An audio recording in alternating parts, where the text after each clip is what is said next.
Bonjour, bienvenue pour un nouvel épisode du Déclic. J'espère que vous allez bien. Et cette semaine, je voulais qu'on parle un petit peu motivation.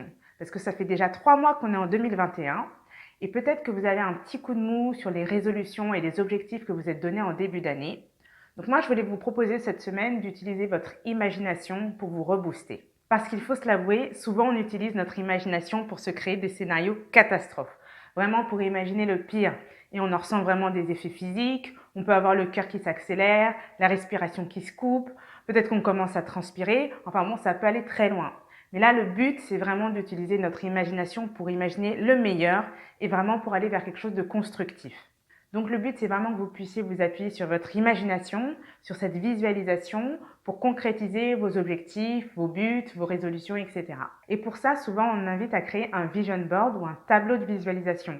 L'idée, c'est vraiment d'avoir une représentation visuelle de vos objectifs. Vous pouvez les ranger par catégorie, mais vraiment d'avoir des images qui vous inspirent, des mots qui vous inspirent. Donc, vous pouvez le faire de manière manuelle avec des photos de magazines. Vous pouvez le faire de manière numérique. Vous pouvez photoshopper des images pour vous mettre dessus. Vous pouvez le faire même en vidéo avec des musiques qui vous inspirent si vous avez la capacité. Mais l'idée, en tout cas, c'est vraiment que vous puissiez ressentir de fortes émotions et de ressortir votre tableau de visualisation comme s'il était déjà arrivé. En fait, comme c'est une catastrophe, on ressent vraiment quelque chose de physique quand on commence à avoir peur.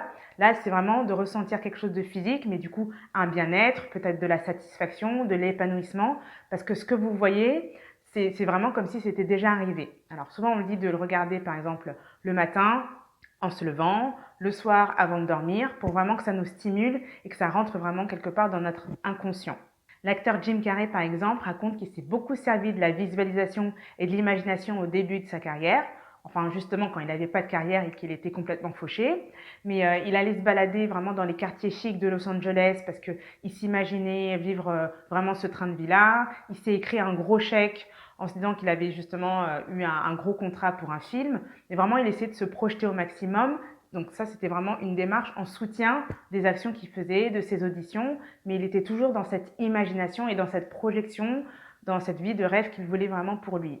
Et on le sait vraiment quand quelque part on est obsédé par certaines choses. Par exemple, si vous pensez acheter une nouvelle voiture, vous commencez à la voir partout, ou vous êtes intéressé par quelque chose de nouveau et tout d'un coup vous voyez ça partout. Alors c'est pas tellement que cette chose elle est tout d'un coup partout, c'est juste que votre attention elle est portée là-dessus. Du coup vous êtes câblé pour voir ça.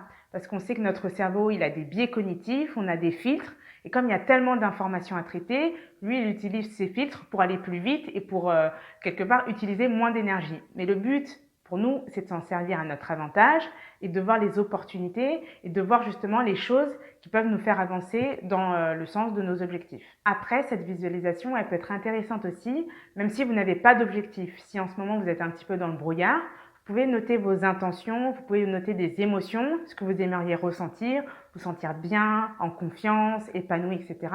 Parce que ça peut aussi vous aider à arbitrer au quotidien sur ce que vous faites. Mais dans tous les cas, ce que je trouve important aussi, c'est de pouvoir garder une forme de gratitude et de reconnaissance par rapport à votre vie actuelle, aussi difficile soit-elle, parce que le but, c'est pas de se projeter en rejetant complètement ce qu'on a aujourd'hui. L'idée, c'est vraiment d'être dans une bonne dynamique aussi, dans le présent, et que quoi qu'il arrive, le fait d'être en vie, c'est toujours quelque chose de précieux.